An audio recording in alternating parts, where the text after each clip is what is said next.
The other day I set out on a beautiful sunny morning to ride my bike for a day. I wanted to find out how far I could ride without planning my day around a wall socket. Not as a race, not as a survival test, more as a proof of concept to see what works, and if so, how well it works. I'm trying to find out if I can make the bike more independent from charging points. I built my own power station hoping I could charge it from solar and use it to warm up meals as well. The bigger idea is to turn the cargo bike itself into a small piece of rolling infrastructure that also warms up my food, cooks coffee, and provides what I need on the occasion. I didn't really have a fixed goal in mind that day. All I knew is that I wanted to ride for quite a distance, cook myself a meal, and then turn around. The point was not to prove anything, the point was to gather data. And today, I want to share a few of the lessons I learned to show you the current state of the system. Because in the end, this became much more of a lesson in timing and rhythm than a lesson in cables and crimps. I set out with 2 charged bike batteries, one 625 and one 500 watt-hour PowerTube. In the back I had my 12-volt battery pack, about 640 watts in theory. So altogether the bike was carrying roughly 1.7 kilowatt hours of battery capacity. Obviously I was going to make it there and back again. The test was not about that. What I wanted to know was how much charge would be left when I came back. Because one day I will want to camp at a remote campground without access to AC power to recharge the bike. If this works, I would become much less dependent on the grid. I could go camping in different places, and I would not have to plan every longer ride around cafés, bakeries, or roadside sockets. Pretty early on in the ride, after the first battery had dropped by 2 bars, I switched batteries. That allowed me to start my first real test, charging a spare e-bike battery while riding using a 12-volt DC charger. These chargers are much more efficient than using an inverter and an AC charger, but you pay a price. They charge slowly. The charger only draws around 90 watts, so the crucial thing is using time that would otherwise be lost while the bike is already moving. I had improvised a Velcro solution to hold the charger in place, and the good news is the system worked, but it wasn't as stable as it needs to be. So I have to improve the setup and take every possible mechanical load away from the plug that charges the battery. On a rough road, strain relief is not a detail. It's part of the charging system. Another thing I wanted to test was my new top solar sandwich. The reason you haven't heard from me for quite a while is that I built another version before this one with a beautiful glass panel on top, and it turned out to be so wobbly that I simply couldn't use it. So I had to rebuild the whole thing. The idea now is to keep as little weight as possible high up on the bike while still having a sun-facing 50-watt panel on top that can collect energy during the ride. My setup is not really about collecting huge amounts of electricity while riding. The upward-facing 50-watt panel is mostly there, so I don't feel like I'm wasting every bit of sun while I'm on the road. The main idea was to have a longer break around lunchtime, set up the larger panels, recharge the batteries, and cook from the solar panel coming in. It's the end of the break. The battery is discharging at 60 watts, and the solar panels are producing at 27, so a third is coming out of there. It's 9:27 now. Let's see how far we like to go.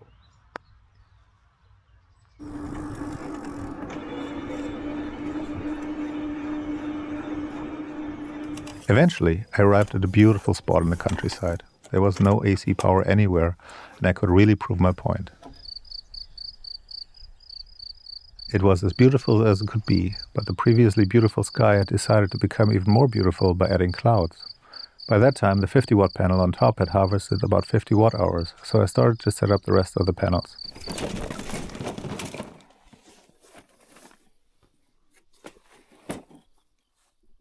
Or at least I wanted to, but at first fate had a different kind of system test in mind for me.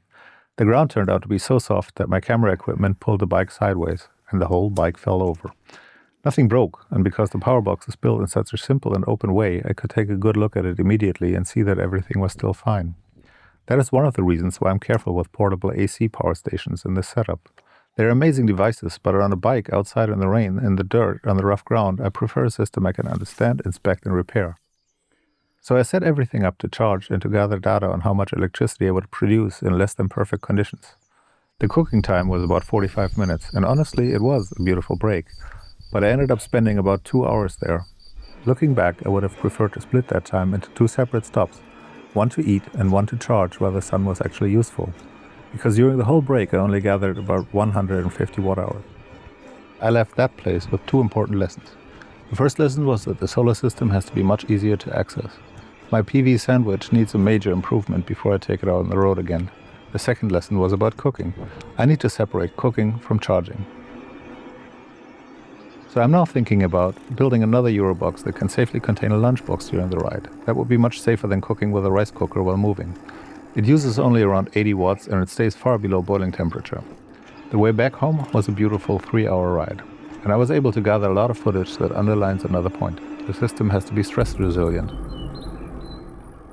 It has to pass through narrow barriers, it has to survive rough paths. Because in some places a bike path is basically just a dirt road with a sign on it.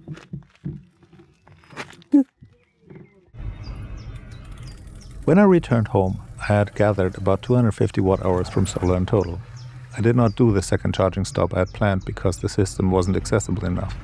Not because it would have been useless, but because the system was still too complicated to set up again at the end of the day. That is an important finding in itself. If a system is too annoying to use, it doesn't matter how good it looks on paper. At the end of the day, I had covered about 120 kilometers, roughly 75 miles. I came home with one full 500 watt-hour Bosch PowerTube. The 625 watt-hour PowerTube was completely empty. That gives you a pretty good idea of why the recharge mattered. By that evening, I had already started thinking about the next day. The 12-volt battery system had been drained to 29%, so I decided to simulate the next morning from home. While I spent about 10% of the battery on a morning coffee, I waited for the sun to come out. Our house is nicely surrounded by trees, so the timing matters there too. And when the sun finally reached the panels, it was covered by clouds again. That is where one of the major lessons became obvious. On a normal house, the panels are just there, waiting for the sun and sitting there all day. But on a bike, the panels are only useful when they're out, connected and facing the light. And on this ride, my best charging windows were not always the moments when I had stopped the bike. So it's very important to separate cooking windows from charging windows and actually using the charging windows. I tested the system again that morning, and when the sun actually shines on it, it can produce around 350 watts. So to refill roughly 1000 watt-hours, which is what I used on the 120 kilometer test ride, I would need around 3 good solar hours. That's not impossible, but it changes the rhythm of the day.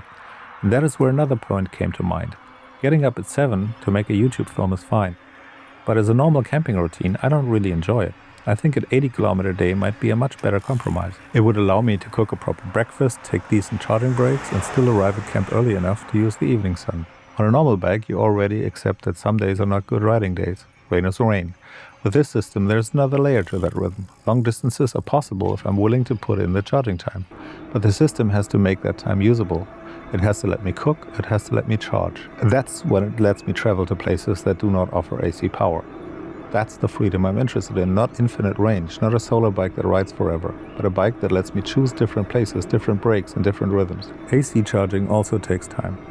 And first you have to find a place that allows for that time to spend. I remember sitting around campground receptions for hours waiting for batteries to charge, sometimes paying a lot of money for very little energy. So even if solar charging takes time, it changes who controls that time. And for that freedom, I'm willing to accept the bulk, the weight, and even the energy penalty of carrying the system. Because the point is not to make distance free, the point is to make different places possible. I did come home with one full Bosch battery, so I could have started the next day. I probably would have made it long enough for the sun to come out again. That's the interesting part. The system isn't finished, but the idea is starting to make sense. I just have to find the rhythm of it.